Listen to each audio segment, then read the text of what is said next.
King Nagarjuna versus super star Mahesh Babu వీరి మధ్య నువ్వా నేనా అనేతల 2 సార్ల బాక్సాఫీస్ పోటీ అయితే జరిగింది. ఈ బాక్సాఫీస్ పోటీలో ఎవరు విజయం సాధించారు అనే విషయం గురించి తెలుసుకునే ముందు వీడియోకి తప్పకుండా ఒక లైక్ తో కొట్టండి. వీరి మధ్య మొట్టమొదటిసారి బాక్సాఫీస్ పోటీ 2000 సంవత్సరంలో జరిగింది. మన కింగ్ నాగార్జున గారు నువ్వు వస్తావని అనే మూవీ తరడం జరిగింది. ఈ మూవీలో ఉన్నటువంటి సాంగ్స్ అప్పట్లో ఒక రేంజ్ లో హిట్ అయ్యాయని చెప్పుకోవచ్చు. ఈ మూవీ యొక్క మ్యూజిక్ డైరెక్టర్ గా రాజ్ కుమార్ గారు అద్భుతమైన సాంగ్స్ అయితే అందివ్వడం జరిగింది.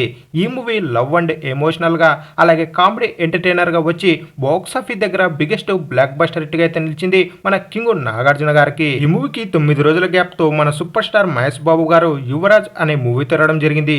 ఈ మూవీ బాక్సాఫీస్ దగ్గర జస్ట్ యావరేజ్ చిత్రంగా అయితే నిలిచింది మన సూపర్ స్టార్ మహేష్ బాబు గారికి.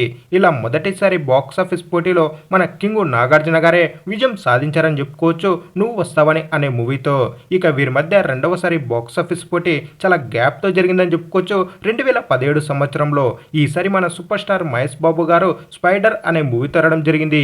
ఈ మూవీ బాక్సాఫీస్ దగ్గర భారీ ఎక్స్పెక్టేషన్ల మేరకు రిలీజ్ అయ్యి బాక్సాఫీస్ దగ్గర ఘోర పరాజయాన్ని అయితే ఎదురు చూసిందని చెప్పుకోవచ్చు మన మహేష్ బాబు గారికి. ఈ మూవీకి 16 రోజుల గ్యాప్ తో మన కింగ్ నాగార్జున గారు రాజుగారి గది 2 అనే మూవీ తరడం జరిగింది. ఈ మూవీ బాక్సాఫీస్ దగ్గర ఏ మాత్రం ఆకట్టుకోలేకపోయిందని చెప్పుకోవచ్చు.